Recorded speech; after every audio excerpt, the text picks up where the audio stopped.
درود بر شما. این محتوای آموزشی در خصوص سردرد یا هدک هستش. سردرد در حقیقت درد یا ناراحتی هست که در ناحیه سر، صورت یا گردن گفته میشه. شدت اون ممکنه خفیف باشه یا اینکه شدید باشه. گاهی اوقات سردردها گذرا هستن و گاهی اوقات این سردرد میتونه مزمن باشه. سردردها در کل دو دسته هستن. دسته اول سردردهایی هستن که سردرد اولی بهشون گفته میشه یا پرایمری هدک گفته میشه. سردردهایی هستن که علت خاصی ندارن، در واقع خودشون یه نوع بیماری محسوب میشن. مثل چی؟ مثل میگرن. سردرد ضربانی هست میگرن، اغلب یه طرف سر اتفاق میفته، همراه با تهوع هست و همچنین حساسیت به نور و صداست. یا اینکه سردردهای تنشی. سردردهای تنشی شایع‌ترین نوع سردردها هستن. یه احساس فشار یا سفتی در اطراف سر رو بیمار احساس میکنه. این نوع سردردی از سردرد خوشه‌ای هستش، یعنی که این سردرد بسیار شدیده بیشتر اطراف چشمه و معمولا در یک طرف سر اتفاق میفته. اما دسته دوم سردردها چه نوع سردردهایی هستن؟ بهشون سردردهای ثانویه میگن یا که سکندری هدک گفته میشه.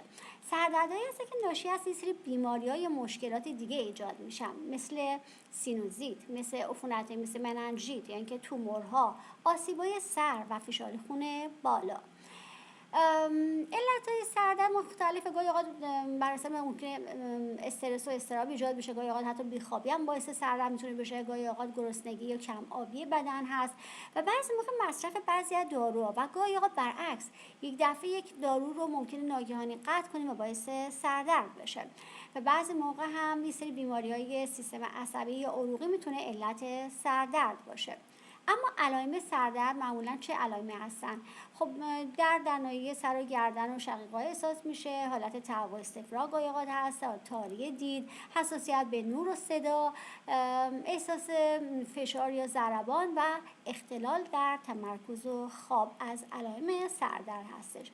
معمولا برای درمان سردرد خب از درمان دارویی استفاده میشه. اما درمان‌های غیر دارویی چیا هستن؟ استراحت در محیط آروم، استفاده از کمپرس‌های سرد یا گرم روی پیشونی قرار میدن، ماساژ ناحیه گردن و پیشونی هستش. تکنیک‌های آرامسازی مثل تنفس عمیق هم میتونه مؤثر باشه. روش پیشگیری از سردرد این هستش که ما تو زندگیمون یه برنامه منظمی داشته باشیم، مخصوصا برای خواب. در حقیقت ما باید یه خواب منظمی رو برنامه‌ریزی کنیم و همچنین تغذیه مناسب داشته باشیم.